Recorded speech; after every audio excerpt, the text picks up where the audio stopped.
bueno, pero lo importante es que estamos aquí reunidos para escuchar esta conferencia, insisto, la conferencia inaugural de los cursos 2025, en este año en que la Iglesia de Uruguay ha puesto el énfasis, sobre todo en este primer semestre, en el Sagrado Corazón de Jesús, recordando aquella consagración de la cual se cumplen 150 años que realizara Monseñor Jacinto Vera, el beato Monseñor Jacinto Vera, del Uruguay.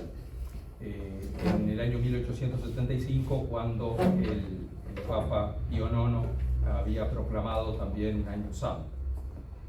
En ese contexto del año santo, el beato Jacinto Vera, el 20 de mayo, invita al pueblo, a través de una carta pastoral, invita al pueblo a aprovechar las gracias de ese año santo que había sido proclamado en la Iglesia Universal.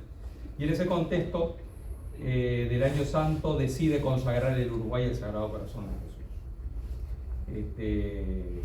La carta pastoral, muy interesante, una hermosa carta pastoral, donde describía la difícil situación y los peligros que enfrentaba la Iglesia en ese momento, y recordaba algo que les voy a leer brevemente, que creo que es muy bueno tenerlo presente, porque aparte son las palabras de nuestro beato don Jacinto. Necesario que acudamos a la oración y a la práctica de las obras de piedad y caridad.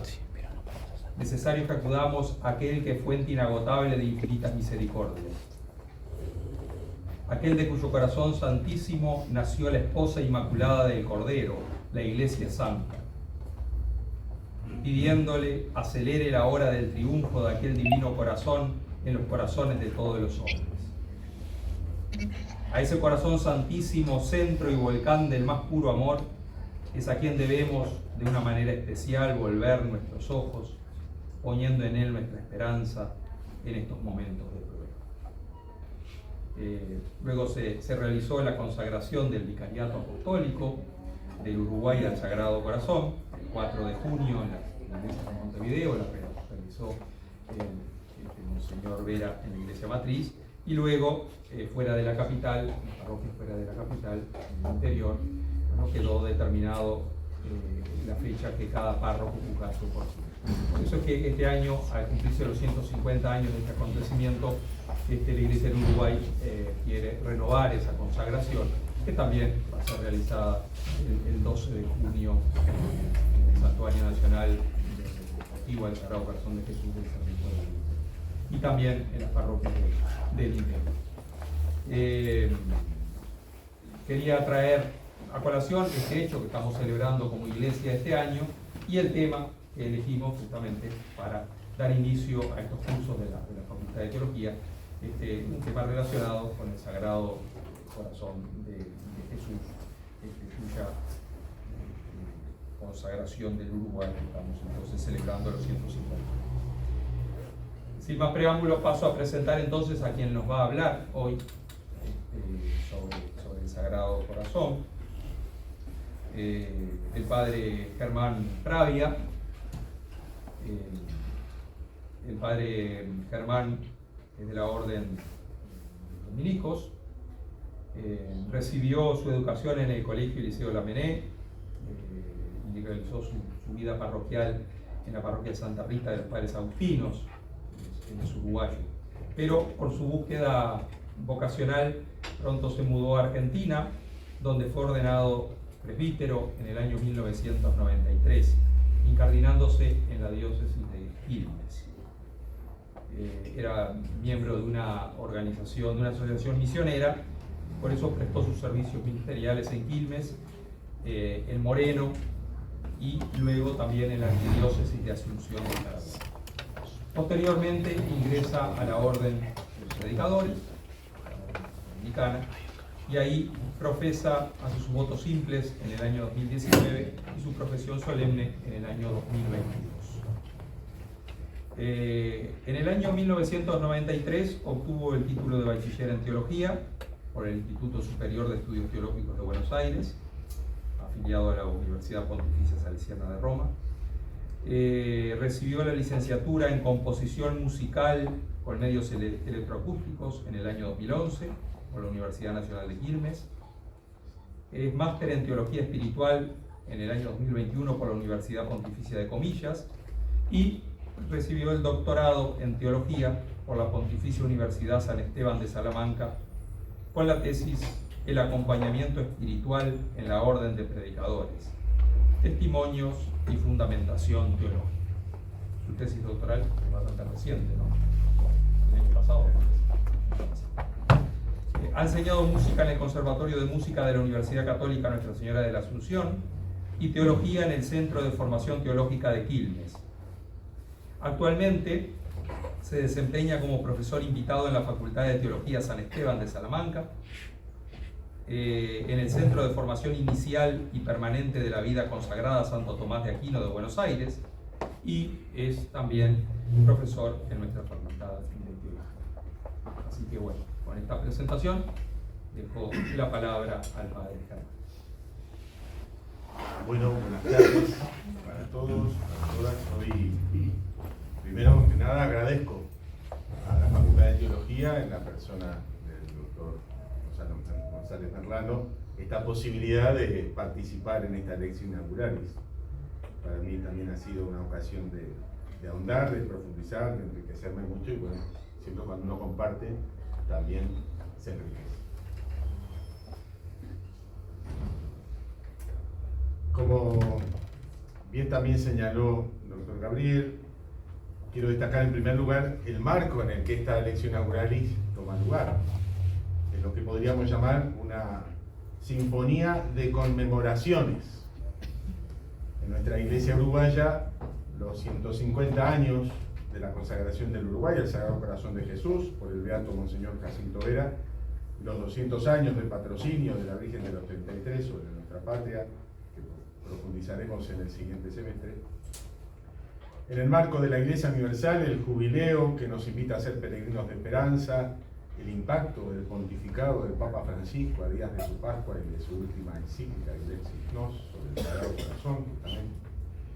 Y si me permiten, en una facultad de teología no puede pasar inadvertido el último año del trienio jubilar de Santo Tomás de Aquino en el 8º centenario de su nacimiento. El título que he sugerido para esta ponencia es el siguiente: ¿Aprendemos teología en el Sagrado Corazón de Jesús? El corazón de Jesús desafía nuestro quehacer teológico. No pretendo desarrollar hoy una teología del Sagrado Corazón de Jesús, sino presentar, a mi entender, cuáles serían los desafíos para hacer teología desde el Sagrado Corazón de Jesús. Y para esto pediré la ayuda a mi hermano Santo Tomás de Aquino, el más sabio de los santos y el más santo de los santos. Para introducir el tema, comienzo recordando que la Iglesia ha insertado a las facultades de teología en el ámbito de la evangelización. Lo afirma el artículo 1 de la Veritatis Gaudium, cita: para cumplir el ministerio de la evangelización confiado por Cristo a la Iglesia Católica, esta tiene el derecho y el deber de erigir y organizar universidades y facultades dependientes de ella misma. El estudio y el quehacer teológico tienen así un ineludible objetivo evangelizador, misionero y hasta testimonial, porque como dijera San Pablo VI, el hombre contemporáneo escucha más a gusto a los que dan testimonio que a los que enseñan. Y si escucha a los que enseñan, es porque dan testimonio. Y esto vaya si será cierto entre nosotros en Uruguay. Así pues, ser buenos teólogos y teólogas al servicio de la evangelización del Uruguay nos compromete, entre otras cosas, a ser testigos. Esto quiere decir que no solamente debemos poder elaborar una palabra, una reflexión críticamente fundamentada en un lenguaje comprensible por nuestros contemporáneos, sino que además nuestro quehacer teológico necesita imperiosamente poder expresar una sólida experiencia espiritual y una lúcida respuesta a nuestra situación pastoral. Se vuelve cada vez más necesario subsanar un ya largo divorcio entre teología, espiritualidad y pastoral. San Agustín ponía en boca de un hipotético oyente este inquietante cuestionamiento. Cita: si no logras hacerme mejor de lo que soy, ¿para qué me hablas? Si no logras que de injusto pase a ser justo, ¿por qué predicas? Con esto recalca la mordiente transformadora que desafía a toda predicación y, en nuestro caso, a todo discurso teológico. ¿Cómo hacer que nuestra reflexión teológica sea comprensible, creíble y esperanzadora, que dialogue con nuestra cultura uruguaya, la interpele y la desafíe desde sus propios valores? En definitiva, ¿cómo llegar a ser buenos teólogos? Es decir, personas capaces de hablar del misterio de Dios por cierta experiencia vivida de Él, y personas que puedan escrutar, señalar y responder a lo que la tradición ha llamado los signos de los tiempos. Queremos profundizar este año en el Sagrado Corazón de Jesús como un tema teológico y espiritual central, que sea fuente y fundamento de nuestra evangelización, pues como el Papa Francisco enseña, cita: el corazón de Cristo, que simboliza su centro personal, desde donde brota su amor por nosotros, es el núcleo viviente del primer anuncio. Allí está el origen de nuestra fe, el manantial que mantiene vivas las convicciones cristianas. Fin de cita. No obstante, el corazón de Jesús no es solo un tema sobre el que predicar o hacer teología. Puede revelar también un modo de hacer teología o predicación. San Pablo VI recordaba que, cita, la evidente importancia del contenido no debe hacer olvidar la importancia de los métodos y medios de la evangelización. Justamente sobre el qué decir y cómo decirlo, también el Papa Francisco nos ofrece una orientación muy desafiante, especialmente para nosotros en el Uruguay. La cita dice: la prédica cristiana encuentra en el corazón cultural del pueblo una fuente de agua viva para saber lo que tiene que decir y para encontrar el modo como tiene que decirlo. Fin de cita. ¿Cómo hacer dialogar en nuestro quehacer teológico estos dos corazones? El corazón de Jesús y el corazón cultural de nuestro pueblo. ¿Cómo beber de ambos, hablando del misterio de Dios siempre vivo en la tradición y estando también atentos al paso de Dios siempre presente en la realidad? Nuestra ponencia de hoy tiene dos partes. La primera consiste en una breve descripción del origen de la devoción al Sagrado Corazón de Jesús, y la segunda intentará vincular esta devoción con nuestro quehacer teológico, con nuestra búsqueda de ser buenos teólogos y teólogas. Primera parte, una devoción entrañable. La relación de Dios con su pueblo, con claras referencias afectivas, atraviesa toda la tradición bíblica. Padre cariñoso de gran misericordia, nos recuerda el Salmo 103. Yo te amé con un amor eterno, nos remite Jeremías. Mi corazón se subleva contra mí y se enciende toda mi ternura, nos recuerda Oseas. Por la misericordiosa ternura de nuestro Dios nos visitará el sol que nace de lo alto, canta Zacarías en su cántico de Lucas, capítulo 1. Estas referencias quedan no solo confirmadas, sino colmadas en el Evangelio, en los Evangelios, que dan testimonio de que Jesús es la encarnación de la misericordia del Padre. Como señala detalladamente el Papa Francisco en Lexis Nos, los gestos de Jesús, su mirada, sus palabras y sobre todo su entrega en la cruz revelan el amor de un Dios apasionado, un amor que sufre por nosotros y se conmueve. Este amor de compasión se ofreció ayer, se ofrece hoy, se ofrece siempre, y siendo para todos, está a la vez dirigido particularmente a cada uno de nosotros. Siglos adelante, en la historia de la teología, los cristianos de la Baja Edad Media comienzan a vincularse devocionalmente con Jesucristo, privilegiando su condición humana y sufriente. En esta corriente, las llagas del crucificado despertaron a la sensibilidad y a la afectividad de los creyentes como un lugar privilegiado de la experiencia espiritual, especialmente la llaga del costado abierto del Señor. Es en el marco de esta eclosión de la afectividad en la experiencia espiritual que comprendemos la orientación hacia el corazón de Jesús. Una frase en latín: patet arcanus cordis per foramina corporis. Se revela el secreto del corazón a través de las heridas del cuerpo, afirmaba de Cristo San Bernardo en su comentario al Cantar de los Cantares. Ciertamente, la llaga del costado ha sido para la espiritualidad medieval el místico hueco en la roca, que es Cristo, donde podemos habitar y encontrar la paz del paraíso, el lugar para gustar la bondad de Dios, para conocer sus secretos, contemplar su misterio y recibir su gracia.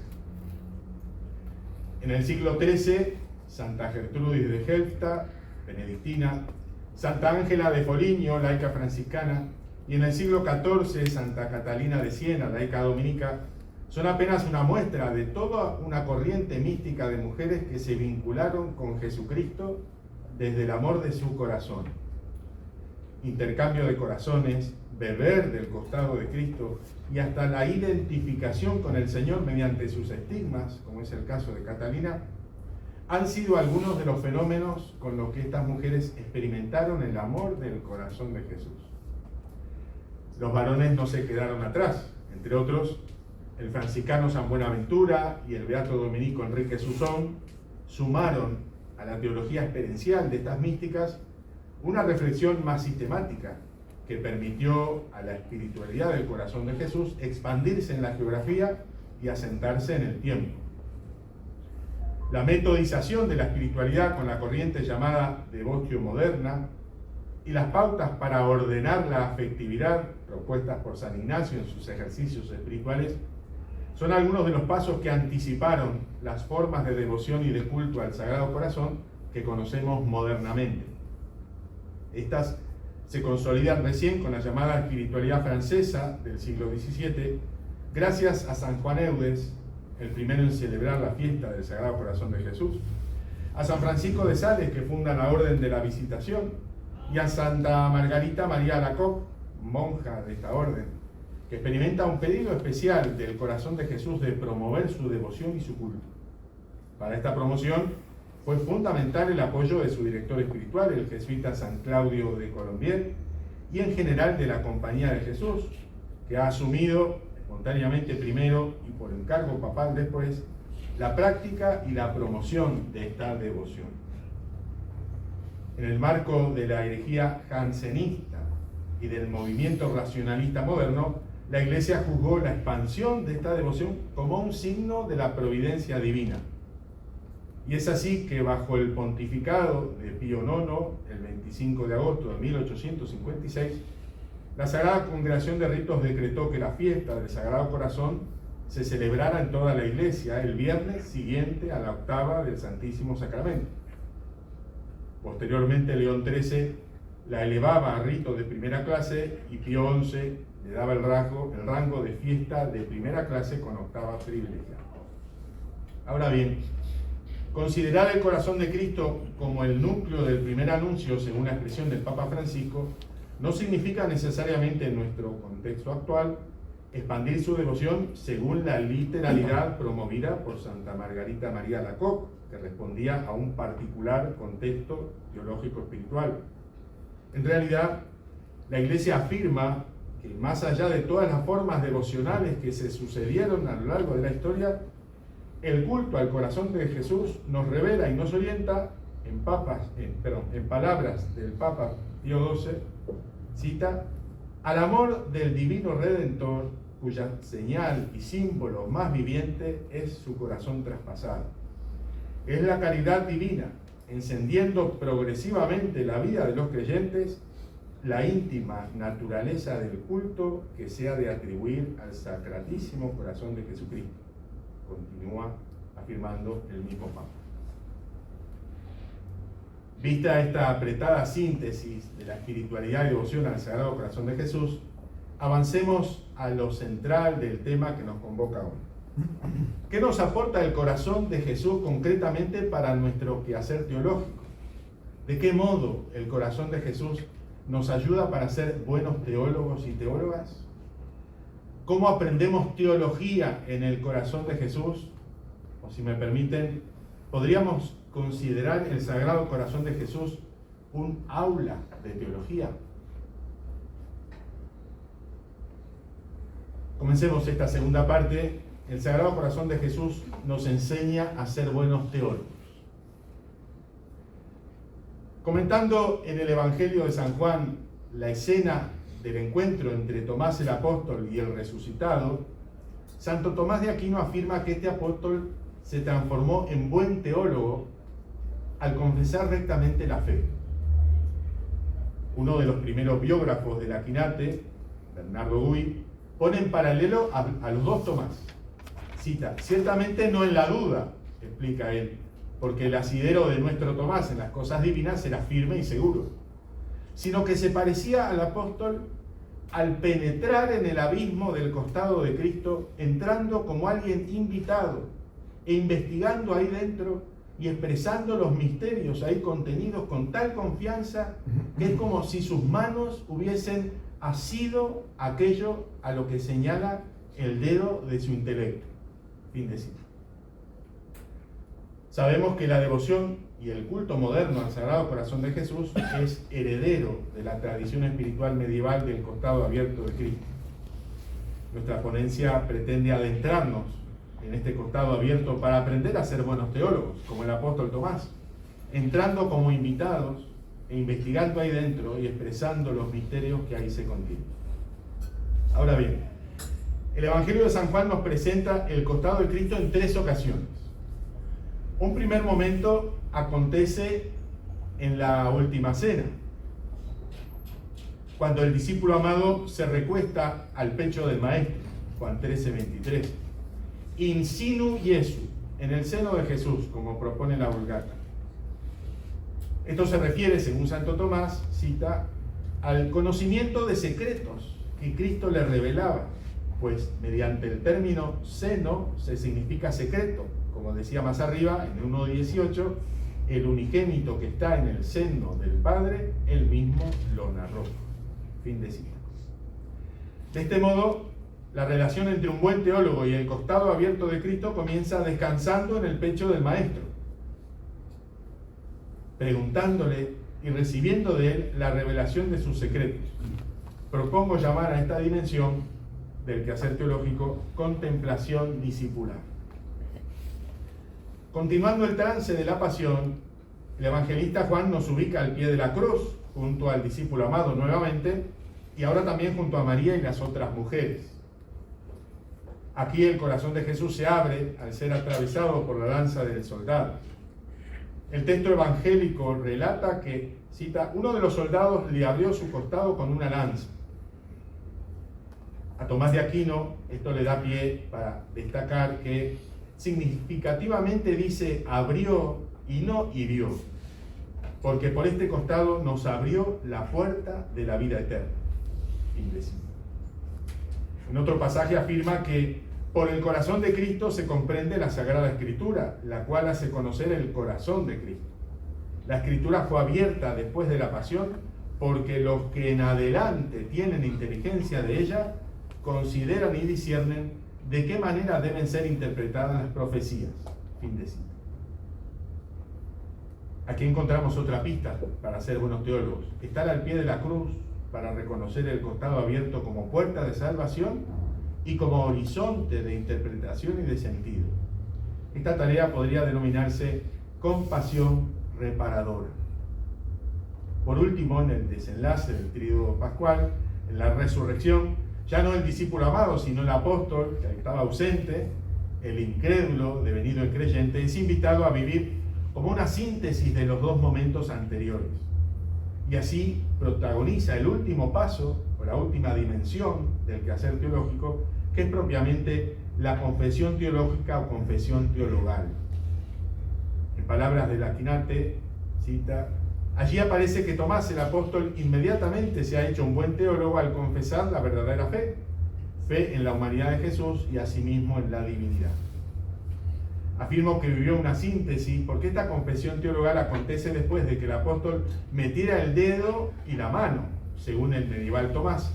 Cita: mediante el dedo es designada la discreción y mediante la mano nuestra obra. Por lo tanto, lo exhorta a meter, sigue Tomás de Aquino diciendo, no solo el dedo, sino también la mano en su costado, para que desgastemos en servicio de Cristo lo que tengamos de discreción y de obra. Fin de cita. En este proceso del apóstol Tomás, que une discernimiento, obra y confesión, descubro la concatenación de nuestros tres momentos anteriores descritos. Así pues, el buen teólogo, como recostado en el pecho del Maestro en la última cena, toca el corazón de Cristo con el dedo del discernimiento, esto es, con la contemplación discipular. Como estando al pie de la cruz, mete la mano en el costado abierto del crucificado en la obra de la compasión reparadora y recién después pronuncia su confesión teologal. Les invito a enfocarnos brevemente en cada una de estas tres tareas del buen teólogo, en cada una de estas lecciones del corazón de Jesús: la contemplación discipular, la compasión reparadora y la confesión teologal. Vayamos entonces a la primera aula en la que el Sagrado Corazón de Jesús nos invita a entrar, la contemplación discipular. En primer lugar, la contemplación discipular de los secretos del corazón de Jesús nos permite aprender quién es Él y qué quiere, qué desea, es decir, su identidad y el proyecto de su corazón. Por una parte, entonces, el corazón de Jesús revela la identidad de Dios, revela el amor de un Dios humanado que no desdeña de la carne, de la fragilidad humana, sino que la asume y la transforma en un lugar teológico. Porque en este corazón el amor de Dios se revela en el lenguaje de un amor humano. Por otra parte, este corazón nos enseña también su deseo, su voluntad. ¿Qué es lo que quiere? Él quiere que todos se salven y lleguen al conocimiento de la verdad. Para cumplir su deseo, este corazón se abrirá en amor hasta el extremo y derramará las fuentes de la salvación, para que, según su palabra, el que tenga sed, venga a mí y beba el que cree en mí. Juan 7. En segundo lugar, la contemplación discipular se refiere no solamente a lo que aprendemos, sino también remite a un modo de aprender. Este modo se puede describir como un estudio orante, un aprendizaje por relación, por convivencia, por proximidad.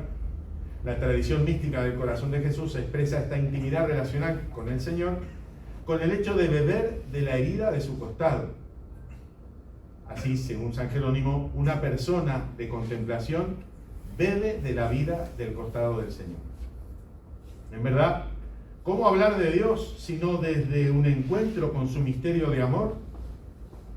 En el corazón abierto de Cristo tenemos la posibilidad de un encuentro actual y personal con ese amor divino. Contemplar como un discípulo es relacionarse con alguien vivo, es establecer un vínculo. Estudiar este misterio de amor solo se puede hacer en diálogo interpersonal. Solo se conoce a Jesús cuando se le sigue, porque solo lo conocemos realmente cuando esta relación de amor nos transforma. Así, quien viene a mí, dice el Señor, y bebe, de su seno brotarán manantiales de agua viva.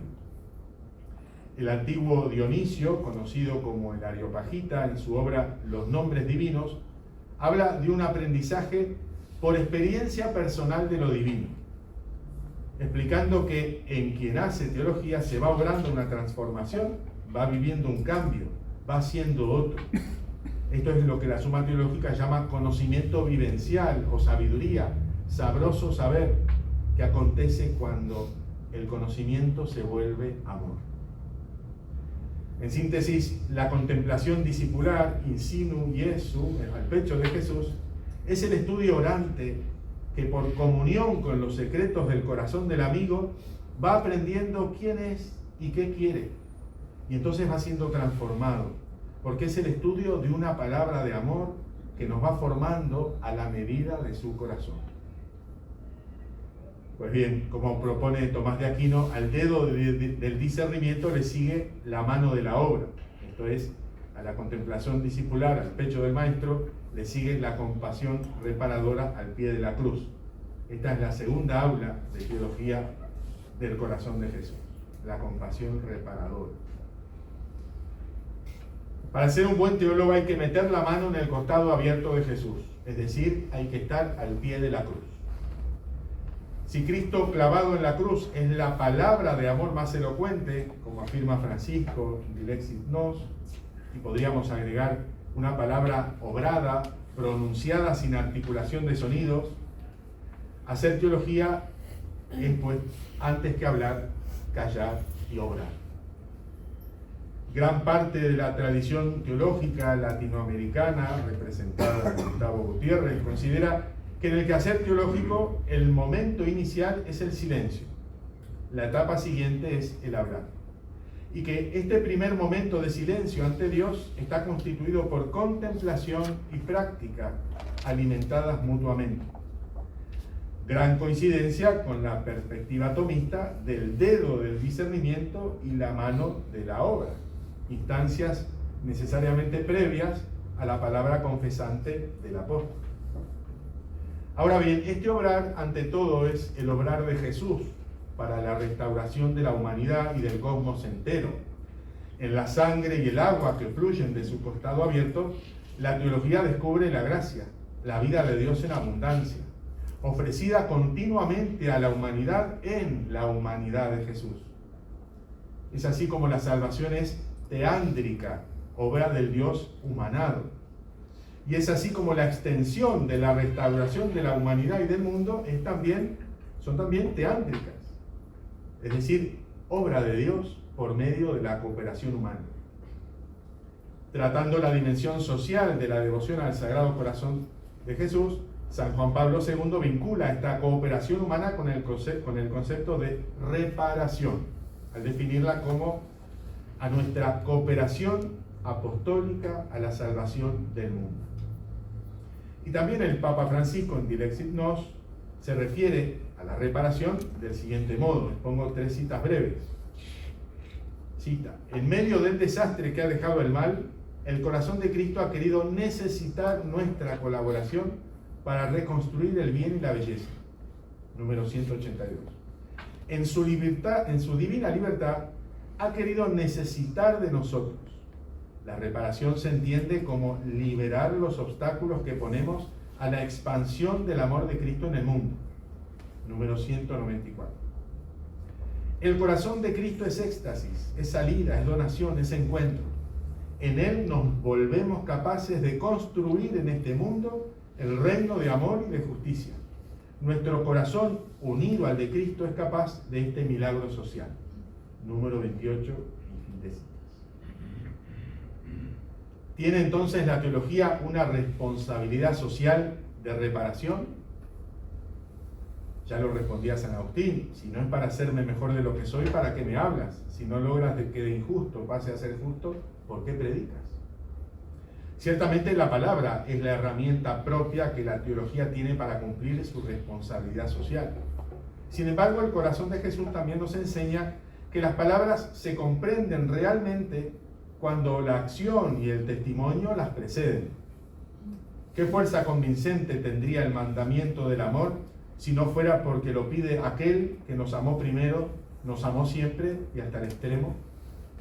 ¿No decimos asimismo que a las palabras se las lleva el viento y obras son amores y no buenas razones? En esta segunda aula de teología del corazón de Jesús, al pie de su cruz, somos reparados por su compasión infinita y vueltos compasivos en él, solidarios al pie de las cruces de nuestros hermanos sufrientes, somos invitados a cooperar en la reparación de las heridas del mundo. Es nuestra mano tocando el corazón vivo y sangrante de Jesús en él y en los hermanos que sufren, pues él ha querido identificarse con ellos. Aprendemos en nuestra contemplación y en nuestra acción con ellos. Nos lo recordaba Tomás de Aquino. ¿Dónde si no es en el costado abierto de Jesús el teólogo encontrará la clave para interpretar el sentido de las Escrituras y podríamos homologar. ¿Dónde encontraremos la clave desde la que hablar? Si no es en las grietas del mundo, en esos pliegues de la historia que sangran y que como puerta abierta se nos vuelven camino para tocar el corazón del Señor. Así, nuestra contemplación discipular se articula con la compasión reparadora. A decir verdad, la compasión reparadora verifica la contemplación discipular. Si contemplar no nos vuelve compasivos, es que no hemos contemplado verdaderamente. A su vez, seremos reparadores si aprendimos a ser discípulos del Maestro, si hemos conocido la intimidad de sus secretos y podemos reconocer su rostro y su proyecto en los signos de los tiempos, en los pliegues de la historia. Por último, desde este trayecto circular que va del pecho del Maestro hasta el pie de la cruz de Jesús y de los hermanos, puede brotar la confesión teologal, aquella que nos hace buenos teólogos y teólogas de la Pascua. Entremos en esta tercera aula del corazón de Jesús.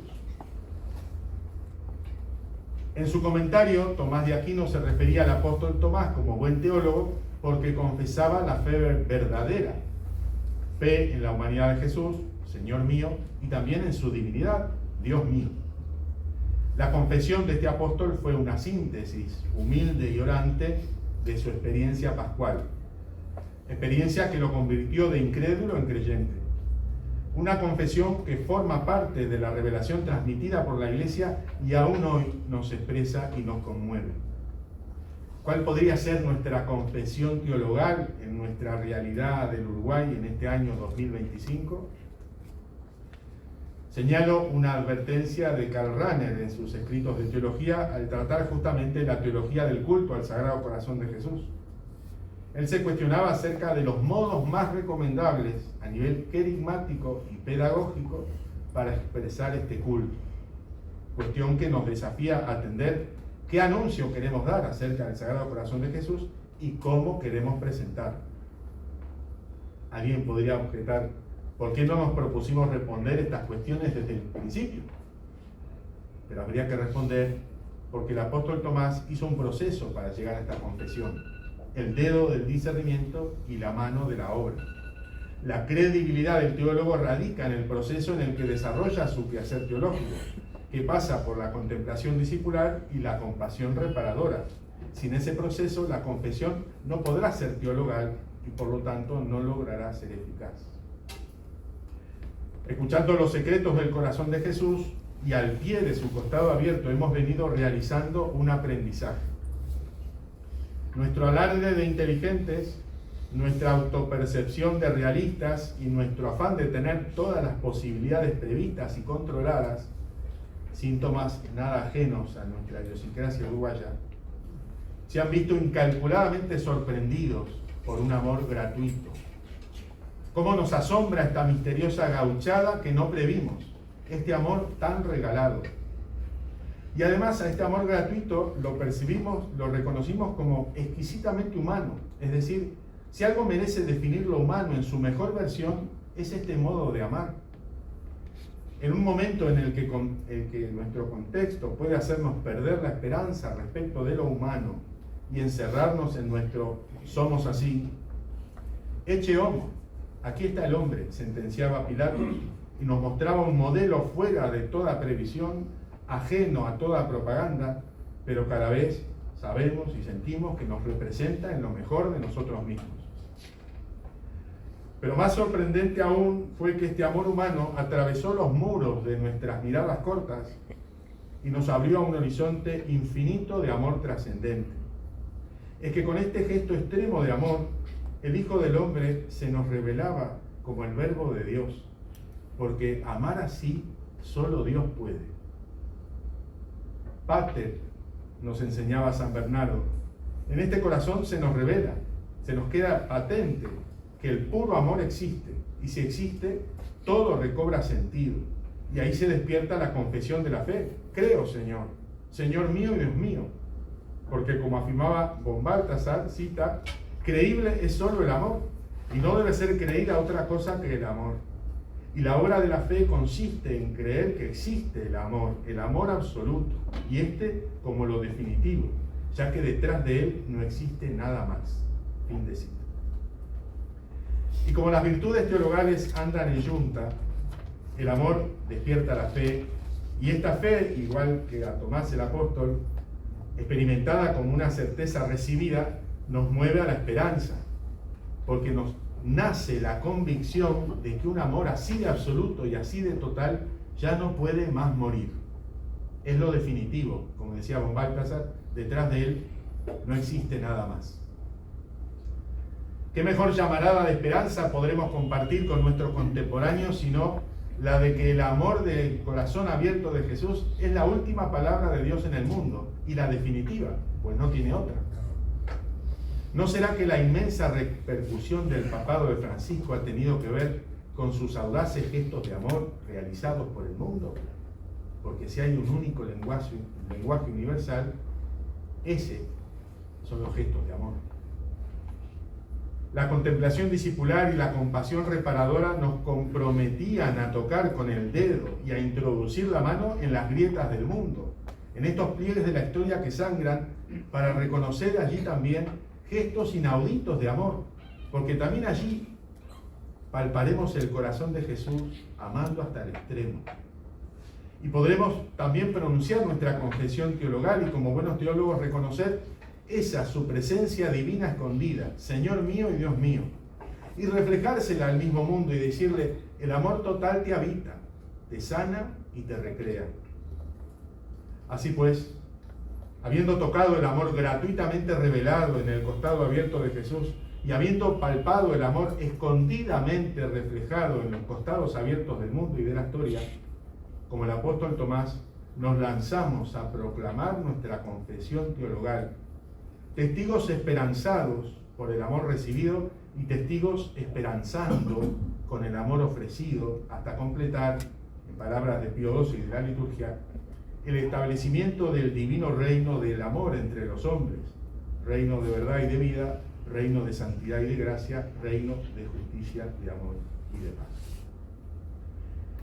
En fin, contemplación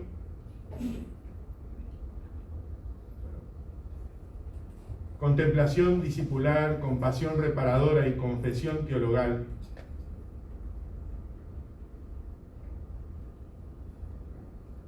¿Nos animaremos a transitar por estas aulas del corazón de Jesús hasta recibirnos de buenos teólogos? Que con la intercesión del beato Jacinto Vera lo deseemos y lo podamos realizar. Para terminar, una frase de Plutarco con la que quisiera confrontar estas reflexiones mías. La mente no necesita que la llenen como una botella, sino más bien como leña necesita de una chispa que la encienda e infunda en ella el impulso de la búsqueda y un amor ardiente por la verdad. Espero que esta lección inauguralis sobre el corazón de Jesús nos haya sobre todo iluminado en la búsqueda y nos haya encendido en el amor a la verdad. Muchas gracias y feliz día mañana de los trabajadores y de San José Obrero.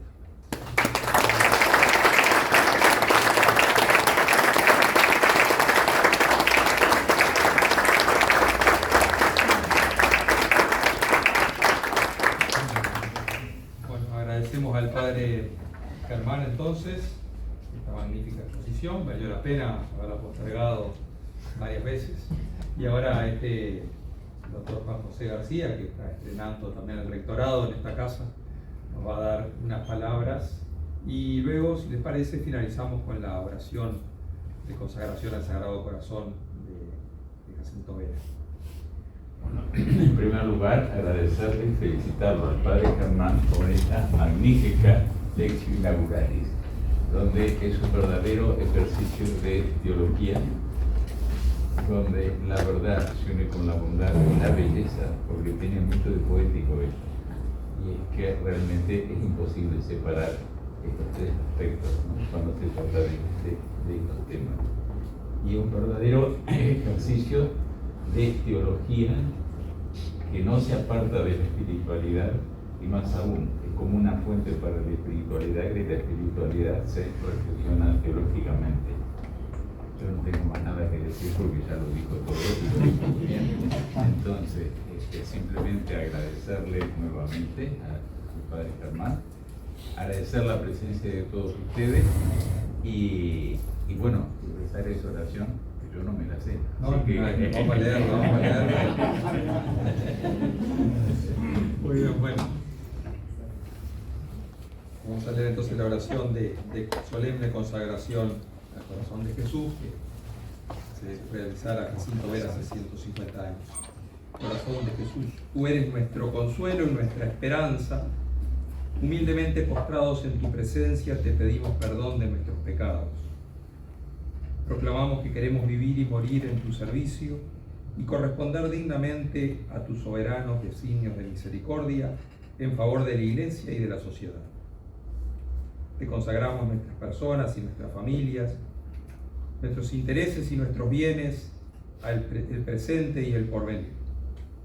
Te rogamos, Señor, acojas benignamente nuestras plegarias por tu santa Iglesia, por la conversión y salvación de los hombres, por la paz y la prosperidad de nuestra patria y de todos los pueblos. Amén.